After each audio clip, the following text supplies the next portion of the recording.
नमस्कार दोस्तों, स्वागत है आपका हमारे YouTube channel daily GK dose में। आज है 4 अगस्त और 4 अगस्त से करंट अफेयर्स के जितने भी इंपॉर्टेंट क्वेश्चंस हैं हम लोग अपने सेशन में डिस्कस किया जाएगा। ध्यान रहे वीडियो को पूरा एंड तक देखिएगा ताकि हर क्वेश्चन का डिटेल एक्सप्लेनेशन आपको मालूम चलता रहे, जो एग्जाम पॉइंट ऑफ व्यू से काफी इंपॉर्टेंट है। और नए व्यूअर्स जो चैनल पे आ रहे हैं, ध्यान से चैनल को सब्सक्राइब जरूर करें। बढ़ते हैं अपने सेशन की तरफ। पहले है हमारा आज का हेडलाइंस। पहला है अमरदीप सिंह भाटिया ने सेंटर ऑफ एक्सीलेंस का दौरा किया है। नेक्स्ट है इंडिया इंडस्ट्री 4.0 के लिए बीएसएनएल ने रिफाइनरी कंपनी के साथ समझौता किया। रायपुर जबलपुर नई एक्सप्रेस ट्रेन को मुख्यमंत्री और विधानसभा अध्यक्ष ने मिलकर रवाना किया है। भारत का पहला make India green hydrogen plant शुरू किया गया। भारत की रक्षा सर्विस के नए वित्तीय सलाहकार नियुक्त किए गए। राजीव रंजन ने मछली उत्पादन के मामले में भारत का स्थान बताया है, किस स्थान पर है। भारतीय ग्रैंड प्रिक्स 3 2025 में पुरुष शॉटपुट इवेंट का खिताब दिया गया है। फिलीपींस के राष्ट्रपति का भारत में 5 दिवसीय दौरा हुआ। 600 वर्षों के बाद इतिहास में हुई पहली बार रूस के ज्वालामुखी में विस्फोट। भारतीय नौसेना के 47वें उप नौसेनाध्यक्ष नियुक्त किए गए और आईएनएस हिमगिरी भारतीय नौसेना को सौंपा गया। तो चलिए शुरू करते हैं इन हेडलाइंस पे डिस्कस करना। पहला क्वेश्चन है, हाल ही में डीपीआईआईटी सचिव श्री अमरदीप सिंह भाटिया ने किस शहर में K tech MeitY NASSCOM centre of excellence for IoT and AI का दौरा किया है।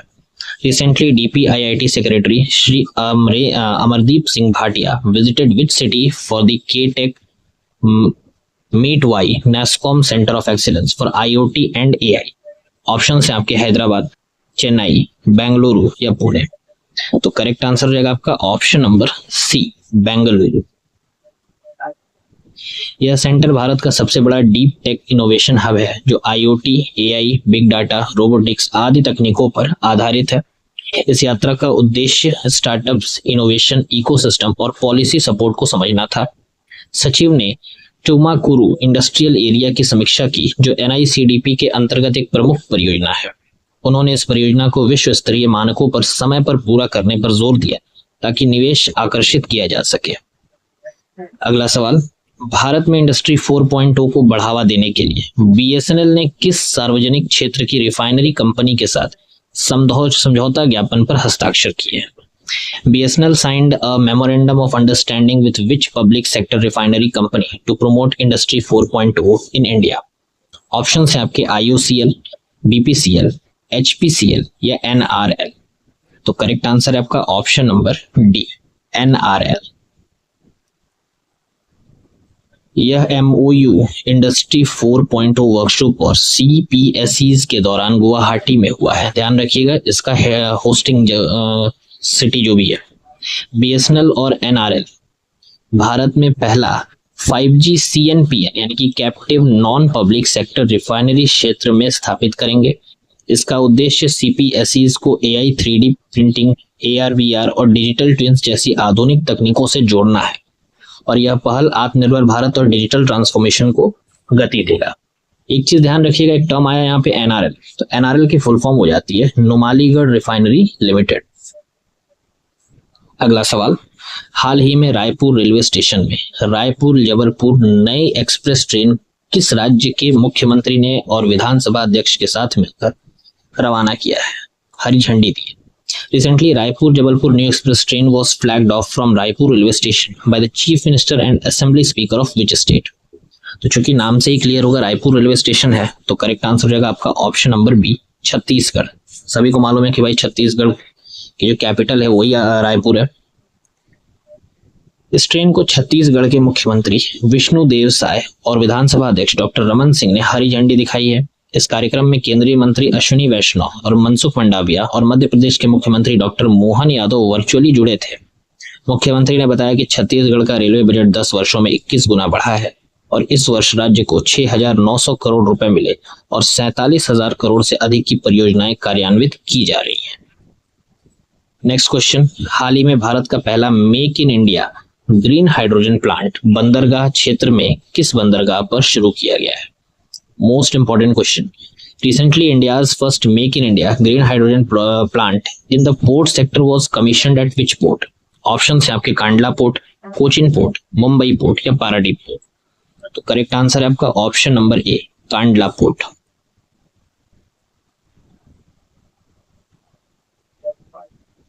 दीनदयाल पोर्ट प्राधिकरण कांडला ने यह देश का पहला green hydrogen plant port sector में शुरू किया। ये पहल नरेंद्र मोदी के नेट जीरो विजन की दिशा में एक बड़ा कदम है। इस प्लांट का निर्माण मेक इन इंडिया पहल के तहत किया गया और प्रधानमंत्री मोदी ने इसे सस्टेनेबिलिटी और आत्मनिर्भर भारत की दिशा में सराहनीय प्रयास भी बताया है। अगला सवाल, हाल ही में डॉक्टर मयंक शर्मा ने किस पद का कार्यभार संभाला है? Recently doctor Mayank Sharma assume charge of which position? Options हैं आपके defence secretary, chief of defence staff, financial adviser defence services या डायरेक्टर जनरल ऑफ CAPF यानी कि सेंट्रल आर्म्ड पुलिस फोर्स। तो अभी हाल ही में डॉक्टर मयंक शर्मा जी ने फाइनेंशियल एडवाइजर डिफेंस सर्विसेज यानी कि जो वित्तीय सलाहकार होते हैं रक्षा सेवा के, उसके पद पर इनका चयन हुआ है। तो ऑप्शन नंबर सी करेक्ट है इस क्वेश्चन का, चयन नहीं नियुक्ति की गई है। डॉक्टर मयंक शर्मा भारतीय रक्षा लेखा सेवा यानी कि IDAS के 1989 बैच के वरिष्ठ अधिकारी हैं। उन्होंने फाइनेंशियल एडवाइजर डिफेंस सर्विसेज का पदभार 1 अगस्त 2025 को संभाला। उनके पास 30 से अधिक वर्षों का प्रशासनिक और वित्तीय अनुभव है। उन्होंने रक्षा लेखा, कैबिनेट सचिवालय और अन्य महत्वपूर्ण सरकारी विभागों में सेवा भी दी है। अगला सवाल, हाल ही में केंद्रीय मंत्री राजीव रंजन सिंह जी ने बताया कि विश्व में मछली उत्पादन के मामले में भारत किस स्थान पर है? वे हाल ही में इन्होंने अनाउंस भी किया है। तो ऑप्शन है आपके फर्स्ट, सेकंड, थर्ड या फोर्थ। तो राजीव रंजन सिंह जी द्वारा अभी हाल ही में विश्व में मछली उत्पादन में भारत का स्थान दूसरा बताया गया, यानी कि सेकंड पोजीशन पे इंडिया है फिश प्रोडक्शन में। बैठक कोलकाता में आयोजित की गई जिसमें पश्चिम बंगाल, बिहार, झारखंड और छत्तीसगढ़ के प्रतिनिधियों ने भाग लिए। भारत का मछली उत्पादन 2024-25 में 2013 से 14 की तुलना में 103% बढ़ा है, जो कि बहुत बड़ी बढ़त है। चर्चा का मुख्य फोकस था PM मत्स्य संपदा योजना, किसान क्रेडिट कार्ड और अन्य योजनाओं पर था। और केंद्रीय मंत्री राजीव रंजन सिंह ने बताया कि भारत मछली उत्पादन में विश्व में दूसरे स्थान पर है। अगला सवाल, भारतीय ग्रैंड प्रिक्स तीसरा 2025 के दौरान लुधियाना में पुरुष शॉटपुट इवेंट का खिताब किस एथलीट ने जीता है? Who won the men's shot put title at Indian Grand Prix 3 held in Ludhiana in 25? Option है आपके सर्वेश कुशारे, इकबाल सिंह चाहल, तजिंदर पाल सिंह तूर और साहिब सिंह। तो अभी भारतीय ग्रैंड प्रिक्स 3 2025 के दौरान लुधियाना में शॉटपुट इवेंट में पुरुष में ये खिताब दिया गया है तजिंदर पाल सिंह तुर जी को, यानी कि ऑप्शन नंबर सी करेक्ट है, यही है तजिंदर पाल सिंह तुर। तजिंदर पाल सिंह तुर ने पुरुष शॉटपुट में 18.93 मीटर का थ्रो के साथ जीत हासिल की है। उनके बाद इकबाल सिंह चाहल 17.46 मीटर और साहिब सिंह 17.25 मीटर रहे। तजिंदर पाल सिंह के नाम पर राष्ट्रीय रिकॉर्ड 21.49 मीटर भी दर्ज है, जो लगभग 3 वर्षों तक एशियाई रिकॉर्ड भी रहा है। प्रतियोगिता लुधियाना में आयोजित की गई थी और इसमें कई ओलंपियन एथलीट्स ने भाग लिया है। ध्यान रखिए, ये जो आपका ग्रैंड प्रिक्स 3 है ये कहाँ हुआ है, तो इसका याद रखना है आपको, इसका आयोजन लुधियाना में हुआ है। अगला सवाल, फिलीपींस के राष्ट्रपति फर्डिनेंड आर मार्कोस जूनियर की भारत यात्रा अगस्त 2025 में किस अवसर के तहत हो रही है? मतलब इनका आगमन जो है भारत में होगा या हुआ है, तो ये किस एक पर्टिकुलर टॉपिक के लिए यहाँ पर आए हैं? The visit of Philippines president Ferdinand R Marcos junior to India in August 25 coincides with which significant occasion? Option है आपके भारतीय आसियान साझेदारी की 50वीं वर्षगांठ पूरी होने पर आए, भारतीय फिलीपींस कूटनीतिक संबंधों की 75वीं वर्षगांठ के अवसर पर आए, ईस्ट पॉलिसी की 10वीं वर्षगांठ या भारत की स्वतंत्रता की 80वीं वर्षगांठ।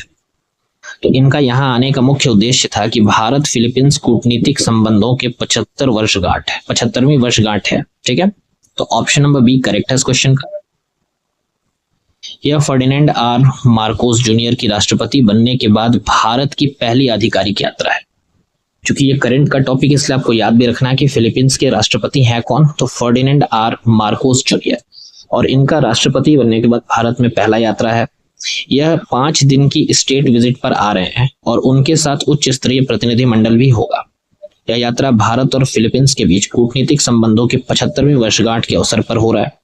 दोनों देशों के बीच सहयोग व्यापार, रक्षा, समुद्री सहयोग, स्वास्थ्य और डिजिटल टेक्नोलॉजी जैसे क्षेत्र में है, और यह यात्रा एक्ट ईस्ट पॉलिसी और इंडो पैसिफिक विजन के संदर्भ में भी महत्वपूर्ण है। अगला है 2025 में किस ज्वालामुखी ने रिकॉर्ड किए गए इतिहास में पहली बार विस्फोट किया है, जो लगभग 600 वर्षों के बाद हुआ है। Which volcano erupted in 25 for the first time in recorded history after nearly 600 years? Important बनेगा क्वेश्चन। ऑप्शन है आपके माउंट फूजी, मतलब सवाल बस इतना सा कह रहा है कि ऐसा कौन सा ज्वालामुखी है जिसमें 600 वर्षों में पहली बार विस्फोट हुआ है। तो ऑप्शन है माउंट फूजी, प्राशिनिनिकोव ज्वालामुखी, एटना ज्वालामुखी या कोटोपैक्सी ज्वालामुखी। तो करेक्ट आंसर है आपका ऑप्शन नंबर बी, क्रेशनिनिकोव ज्वालामुखी। यह ज्वालामुखी, अरे माफ करिएगा, यह ज्वालामुखी रूस के कामचटका प्रायद्वीप में स्थित है। यह ज्वालामुखी लगभग 600 वर्षों बाद यानी कि 1463 के बाद 2025 में फटा है, जो कि बहुत लंबा टाइम है, और इस वजह से इस क्वेश्चन का इंपॉर्टेंस ज्यादा बढ़ जाता है। विस्फोट में राख का गुबार 4 किलोमीटर ऊंचाई तक उठा था, जिससे विमान के लिए ऑरेंज अलर्ट जारी किया गया।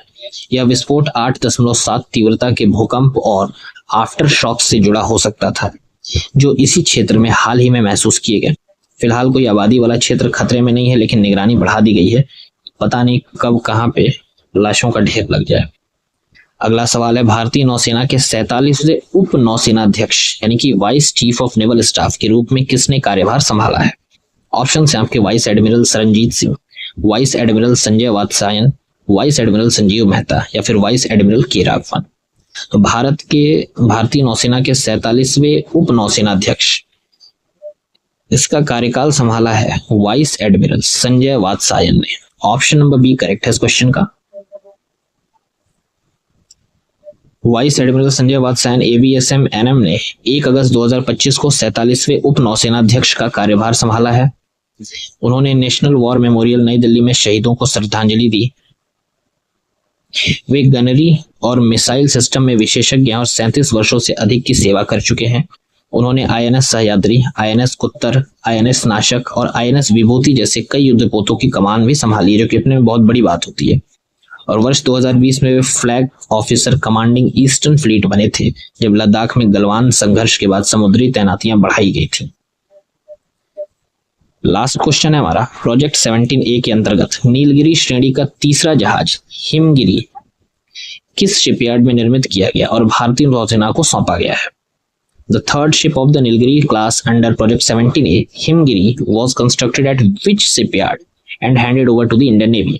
Options हैं आपके Mazagon Dock Shipbuilders, Cochin Shipbuilders Limited, Garden Reach Shipbuilders Engineers और गोवा शिपयार्ड लिमिटेड। तो अभी हिमगिरी जो है इसको बनाया है garden ship rich ship builders and engineers, जो कोलकाता में है। ऑप्शन नंबर सी करेक्ट है इस क्वेश्चन का।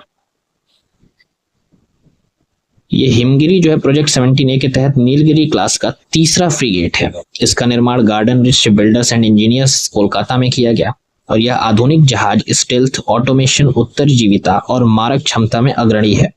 यह पूर्ववर्ती आईएनएस हिमगिरी का पुनर्जन्म है, जो लिएंडर क्लास का जहाज था और 2005 में सेवा मुक्त किया गया था। ये थे आज के टॉप करंट अफेयर्स। उम्मीद करता हूँ सेशन आपको अच्छा लगा होगा। आज कुछ नया तरीका से स्टार्ट किया हमने, तो अपना राय कमेंट में जरूर बताइएगा। अब है एक मोटिवेशन, 1 लाइफ 1 गोल 1 चांस, स्टार्ट टुडे। एक ही जिंदगी है, एक ही लक्ष्य है, एक ही चांस है, और आज से शुरू करना है, क्योंकि आपके पास या हमारे पास ऑप्शन नंबर बी नहीं होता है। जो व्यक्ति ऑप्शन नंबर बी लेके चलता है वो कभी भी अपने पहला प्रयास है ना, उसमें पूरा 100% एफर्ट नहीं देगा। इसलिए कभी भी ऑप्शन नंबर बी लेके ना चलें। दिमाग में बैठाएं कि हमारे पास एक चांस है और अपना 100% लगा दें। और चैनल वीडियो अच्छी लगती है तो लाइक करिए, कमेंट करिए, शेयर करिए, और जो नए व्यूवर्स हैं चैनल को सब्सक्राइब जरूर करें। तब तक के लिए धन्यवाद, नमस्कार, हर हर महादेव।